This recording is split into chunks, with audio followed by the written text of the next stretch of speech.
आज 14 जनवरी 1990 की अव्यक्त वाणी रिवाइज हो रही है।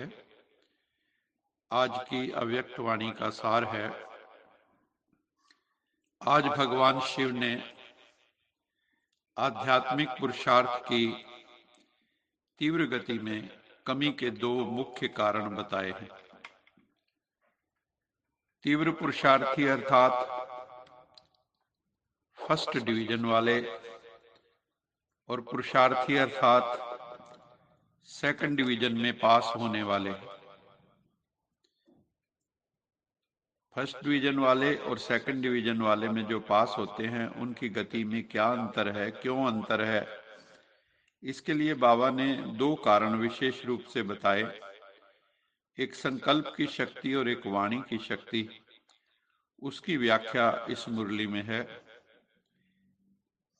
पहला कारण जो संकल्प शक्ति है, जो हमारी मनसा शक्ति है, मन की शक्ति है, जो ये सबसे श्रेष्ठ शक्ति है, उसको यथार्थ रीति स्वयं प्रति व सेवा प्रति समय प्रमाण कार्य में लगाने की कई बच्चों को यथार्थ रीति आती नहीं है। दूसरा कारण वाणी की शक्ति को यथार्थ रीति समर्थ रीति से कार्य में लगाने की कमी। इन दोनों में कमी का कारण है हम यूज की बजाय कई बार लूज रह जाते हैं। संकल्पों में अगर लूज होंगे तो व्यर्थ संकल्प आएंगे, वाणी में लूज होंगे तो कई बार हम कहते भी हैं लूज टॉक। तो बाबा ने कहा यूज की बजाय कई बार बच्चे लूज हो जाते हैं। संकल्प और बोल में दोनों शक्तियों के जमा का खाता 40% और व्यर्थ व साधारण का खाता 60% देखा बाबा ने। जब बाबा ने बच्चों की रिपोर्ट देखी तो 40% जमा कर रहे हैं और 60% वेस्टेज जा रहा है। इसमें भी वाचा के कारण जो है हमारी मनसा पर प्रभाव पड़ता है और मनसा वाचा को प्रभावित करती है। आज भगवान शिव वाणी और बोल के महत्व की तरफ बहुत विशेष अटेंशन दिला रहे हैं। उसमें भी बाबा ने विशेष अटेंशन जो है बोल के ऊपर खिंचवाया है, क्योंकि बोल का संबंध स्वयं से भी है और सर्व के साथ भी है। बाबा ने कहा कि मनसा द्वारा याद में रहना, प्रभु याद में, प्रभु स्मृति में रहना, उसके तो तुम योग के प्रोग्राम बनाते रहते हो, लेकिन बोल के लिए जो है अलबेलापन बहुत है, केयरलेसनेस, नेग्लिजेंस, वाणी में कुछ भी बोल लेंगे। उसमें जो है वाणी पे अभी संयम नहीं है पूर्ण। इसलिए बाबा ने कहा इसे अंडरलाइन करो कि मेरी वाणी कैसी है। वाणी के लिए विशेष डायरेक्शन है, कम बोलो, धीरे बोलो और मधुर बोलो। और व्यर्थ बोलने की निशानी क्या है? बाबा ने बताया जो व्यर्थ बोलना है वो क्या है? वो ज्यादा बोलेगा, आवश्यकता से अधिक बोलेगा। मजबूरी से समय प्रमाण या संगठन है, कहीं मीटिंग हो रही तो अपने को कंट्रोल करेगा, लेकिन अंदर ऐसा महसूस करेगा जैसे कोई ने शांति में चुप रहने के लिए बांध दिया हो, तो वो सफोकेशन महसूस करेगा। उसका बार बार मन होगा मैं बोलूं कुछ ना कुछ। व्यर्थ बोल बाबा कहते हैं बड़े ते बड़ा नुकसान क्या करता है। एक तो आपकी शारीरिक एनर्जी को वेस्ट करता है और दूसरा टाइम भी वेस्ट हो जाता है। तो एनर्जी भी वेस्ट, टाइम भी वेस्ट, तो क्यों हम व्यर्थ बोल बोलें। फिर बाबा ने बताया कि व्यर्थ बोलने वाले की आदत क्या होगी। वो छोटी सी भी बात को बहुत लंबा चौड़ा करेगा और बात करने का तरीका कैसा होगा, जैसे कथा कर रहा, जैसे रामायण महाभारत की कथा और बहुत कथाएं होती, तो वो इंटरेस्ट से सुनाते हैं, लोग इंटरेस्ट से सुनते हैं, खुद भी रुचि से बोलेगा, दूसरों को भी रुचि पैदा कर लेगा। लेकिन अंततः रिजल्ट कई बार उतनी सारगर्भित नहीं होती। ऐसी आत्मा, बाबा कहता है, उसको एकांत प्रिय नहीं होगा। एकांत में बैठेगा तो उसको बेचैनी होगी। इसलिए हर वक्त वो साथी ढूंढता है और साथी बनाने में होशियार भी होता है। बाहर से कभी कभी ऐसे दिखाई देता है कि इन्हों का जो संगठन है, जो ज्यादा बोलने वाले हैं, बड़ा पावरफुल लगता है। लेकिन बाबा ने कहा फिर कभी कभी उसमें भी माया घुसपैठ कर लेती है। इसलिए बच्चों को बड़ा सावधान रहना है, व्यर्थ नहीं बोलना है और मायाजीत बनकर दिखाना है। जो बाबा की आज्ञा है उस पर चलकर दिखाना है। मर्यादा में रहना है, वाणी की भी मर्यादा, संकल्प की भी मर्यादा तभी रहेगी जब हम श्रीमत पर चलेंगे। व्यर्थ व साधारण बोल, जो हम ऑर्डिनरी जो बोल बोलते हैं, उसके भिन्न भिन्न रूप फिर बाबा ने बताए। जो वेस्टफुल टॉक है, ऑर्डिनरी टॉक है, उसके भिन्न भिन्न रूप क्या है। एक तो सीमा से बाहर, अर्थात लिमिट से परे हंसी मजाक। दूसरा, वो टॉन्टिंग वे में बात करेंगे, टॉन्ट करेंगे। तीसरा, इधर उधर के समाचार इकट्ठा करके सुनना और सुनाना, ये भी, इसमें भी बड़ा इंटरेस्ट होगा। चौथा, कुछ सेवा के समाचार और सेवा समाचार के साथ साथ जो सेवाधारी सेवा करने वाले हैं उनकी कमजोरियों का चिंतन भी बीच में ऐड कर देते हैं। तो ये मिक्स चटनी बन जाती है एक तरह की। और पांचवा, अयुक्ति युक्त बोल, मतलब ऐसे बोल जो युक्ति युक्त नहीं। बाबा कहते हैं ऐसे बोल तो तुम्हारी डिक्शनरी में होने भी नहीं चाहिए। जो भी बोलो युक्ति युक्त होना चाहिए, शक्ति युक्त होना चाहिए, राज युक्त होना चाहिए। इन पांचों को बाबा व्यर्थ बोल की गिनती में गिनते हैं।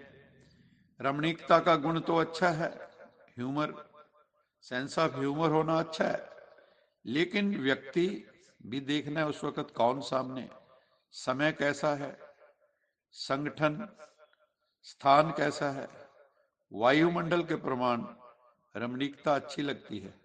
तो हर चीज को बड़ा बैलेंस्ड वे में यूज करना है, सोच समझ कर यूज करना है। नहीं तो द्रौपदी ने कहा था अंधे की औलाद अंधे, और इतना बड़ा महाभारत हो गया। तो रमणीकता भी कई बार व्यर्थ की उसमें चली जाती है। तो हमें सेंस ऑफ ह्यूमर पर भी बहुत सोच समझकर जो है वर्क करना है। बोल सदैव ऐसे हों, बाबा कहते हैं आपके बोल कैसे हों, बहुत सुंदर है। बोल सदैव ऐसे हों आपके जो सुनने वाले चात्रक हों, चात्रक की तरह, ये कुछ बोले और हम सुने। इसको कहा जाता है अनमोल महावाक्य। महावाक्य ज्यादा नहीं होते, गिनती के होते। जब चाहे तब बोलता रहे, क्या इसको महावाक्य कहेंगे? और कुछ भी बोलता रहे। व्यर्थ बोलने वाला अपनी बुद्धि में व्यर्थ की बातें, व्यर्थ समाचार, चारों ओर का कूड़ा कचड़ा इकट्ठा करता रहता है, क्योंकि उनको अपनी जो कथा है उसको रमणीक जो बनाना है। इसलिए जिस समय और जिस स्थान पर जो बोल आवश्यक, वो भी बहुत ब्रीफली, प्रिसाइजली, युक्ति युक्त, स्वयं के दूसरी आत्माओं के प्रति जो लाभदायक हो, कल्याणकारी बोल हो, वही बोल बोलना है। तो आज बाबा ने बहुत इस पर ध्यान खिंचवाया और बाबा ने कहा इस वर्ष में बोल के ऊपर पूरा अटेंशन रखो। आपकी मानसिक स्थिति कैसी है उसको बोल को बोलते हुए, क्या आनंद में बोल रहे हैं या क्रोध में बोल रहे हैं, वो भी बहुत मैटर करती है। फिर चेक करो बोल द्वारा एनर्जी और समय कितना वेस्ट किया, कितना जमा किया, कितना वेस्ट किया। जब इसको चेक करेंगे तो बाबा ने कहा उसका लाभ क्या होगा। तो स्वतः ही अंतर्मुखता के रस को अनुभव कर सकेंगे। जब व्यर्थ स्टॉप होगा, वेस्टेज बंद होगी, तो बेस्ट बन जाएंगे। वेस्ट समाप्त होनी चाहिए, तभी बेस्ट बनेंगे। एरर को मिनिमाइज करना है। अंतर्मुखता का रस और बोलचाल का रस, इसमें रात दिन का फर्क। अंतर्मुखी सदा भ्रिकुटी की कुटिया में तपस्वी मूर्त बनकर बैठता है, उसका अनुभव करता है वो। टीचर्स को संबोधित करते हुए बाबा ने कहा, टीचर्स तो सब बहुत समझदार है, क्योंकि भगवान को अपना बना लिया है और भगवान ने उन्हें निमित्त बना दिया है, क्योंकि भगवान भी टीचर है और भाई बहनें भी टीचर बन गए हैं, वरिष्ठ भाई बहनें। ये स्मृति ही बहुत श्रेष्ठ बना देती है कि हमें टीचर बनाने वाला कौन। अगर इस स्मृति में रहो तो बहुत सहज निरंतर योगी बन जाएंगे। सदा दिल में बनाने वाले बाप के गुणों के गीत गाते रहो तो सहज ही निरंतर योगी भी बच्चे बन जाएंगे। फिर बाबा ने कहा कि जो साइलेंस की शक्ति है और एक साइंस की शक्ति, एक साइलेंस की शक्ति। साइलेंस की शक्ति जो मेडिटेशन है, साइलेंस की शक्ति सेकंड में हम कहाँ चले जाते हैं, सूर्य चांद सितारों से पार, जो हमारा अपना धाम है, परम धाम जिसे गीता में कहा गया है, जहां सूर्य चांद सितारों की रोशनी भी नहीं पहुंचती है। तो हम एक सेकंड में उस परम धाम में परम पिता परमात्मा के पास पहुंच जाते हैं। साइंस वाले तो और फास्ट गति वाले यंत्र निकालने का प्रयत्न करते रहते हैं, लेकिन आपका बुद्धि रूपी यंत्र कितना तीव्र गति का है। मन की गति सबसे तीव्र है, सोचा और पहुंचा।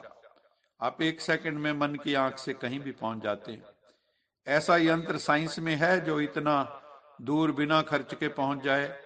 यहां तो चंद्रमा मंगल पर जाना है तो कितना अरबों खरबों का खर्च होता है। ये बुद्धि का यंत्र तो कमाल का है। वो तो एक एक यंत्र बनाने में कितना खर्चा करते हैं और कितना समय और एनर्जी लगाते हैं। आपने क्या किया, बिना खर्चे सब कुछ मिल गया। ये संकल्प की शक्ति सबसे फास्ट, मन की गति से कुछ भी फास्ट नहीं। आपको शुभ संकल्प का यंत्र मिला है, वो है परमात्मा से हमें दिव्य बुद्धि मिली है। शुद्ध मन और दिव्य बुद्धि से हम आत्माएं साइलेंस की पावर द्वारा कहीं भी पहुंच सकती हैं। इसलिए हमें मेडिटेटिव होना होगा, साइलेंस में जाना होगा, अपनी इंटेलेक्ट को डिविनाइज करना होगा, उस सुप्रीम से अपनी कनेक्टिविटी बना के रखनी होगी, ताकि हमारी आत्मा निरंतर फुल्ली चार्ज्ड अवस्था में रहे। साइंस वालों को तो बाबा ने कहा मौसम भी देखना पड़ता है, जैसे लो विजिबिलिटी हो तो जहाज को भी नहीं चढ़ाते हैं, बादल हो तो, फॉगीनेस हो थोड़ा तो प्लेन नहीं उड़ सकता। लेकिन ये जो बुद्धि रूपी हमारा प्लेन है, एरोप्लेन, ये चाहे फॉगी हो चाहे कैसा भी वेदर हो, क्लाउडी हो, तो भी बुद्धि रूपी यंत्र एक सेकंड में सूक्ष्म वतन, एक सेकंड में मूल वतन पहुंच जाता है। तो हमें अपनी बुद्धि को रिफाइन करना है, डिविनाइज करना है, तभी हम परम पिता परमात्मा के पास पहुंचेंगे और उससे सर्व शक्तियां लेके मास्टर सर्वशक्तिवान, सर्व शक्तियों से संपन्न बन जाएंगे। बाबा ने सुनाया है कि बच्चों को सर्व शक्तियों का स्टॉक जमा करना है। आगे चल के शांति के भिखारी आपके पास आएंगे, शक्तियों के भिखारी आएंगे, लेकिन दान वही दे सकता है जिसके पास अपने से ज्यादा हो। तो बाबा ने कहा जो माताएं भी हैं वो भी शिव शक्तियां बनकर इन शक्तियों का दान देंगी। जो भिखारी आत्माएं आएंगी, शांति की भिखारी। और याद रखना है हमको, बाबा ने शिव शक्ति बना दिया। जो भोली भोली माताएं हैं, बाबा ने कहा सच्ची दिल पर साहब राजी। बाप को सच्ची दिल प्यारी लगती है। जो भोले होंगे उन्हें झूठ कपट करना ही नहीं आएगा। इसलिए दृढ़ निश्चय जो है, जैसे कहते हैं ना, अगर दृढ़ निश्चय है किसी को कि मैं तो ये करके ही छोड़ूंगा, जैसे कोई आईएएस का निश्चय कर ले मुझे आईएएस करनी ही है और करके दिखाए, ऐसे ही जिनका दृढ़ निश्चय है, दृढ़ पुरुषार्थ है, उनका भाग्य भी निश्चित हो जाता है। जैसे ब्रह्मा बाबा फर्स्ट नंबर में निश्चित भी हो गए, निश्चिंत भी हो गए कि हमें तो फर्स्ट डिवीजन में टॉप पोजीशन में आना ही है, ऐसे हमें भी दृढ़ निश्चय होना चाहिए। ड्रामा में हर एक बच्चे को ये गोल्डन चांस है। सिर्फ अभ्यास पर अटेंशन हो तो नंबर आगे ले सकते हैं, क्योंकि practice makes a man perfect. इसलिए मास्टर नॉलेजफुल बन हर कर्म करते चलो, सोच समझ कर हर कर्म करो, जिसके साथ स्वयं सर्वशक्तिवान भगवान है उसके आगे माया क्या कर सकती है। माया पेपर टाइगर की तरह है, वास्तविक टाइगर नहीं, पेपर टाइगर है। इसलिए हमें हर समय हर श्वास में उस परम पिता परमात्मा के साथ का अनुभव करना है। आज का स्लोगन है, स्वयं को हीरो पार्टधारी समझ इस बेहद के सृष्टि नाटक में हीरो पार्ट बजाते रहो। हमें स्वयं को हीरो पार्टधारी समझना है। तो जैसे हीरो पार्टधारी होता है, उसका कैरेक्टर जो होता है बहुत स्ट्रांग होता है, तो हमें भी अपने को ऑर्डिनरी पार्टधारी नहीं समझना, ऑर्डिनरी एक्टर नहीं समझना। बाबा कहता है किसके बच्चे हो? सर्वशक्तिवान के बच्चे हो, तो उसके बच्चे तो हीरो ही होंगे ना। तो हीरो पार्टधारी बनकर इस ड्रामा में हमें हीरो पार्ट बजाना है, सबके सहयोगी बनना है, सबका साथ देना है और इस ड्रामा को साक्षी होकर देखना है और प्रभु पिता को, शिव बाबा को अपना साथी बनाकर रखना है।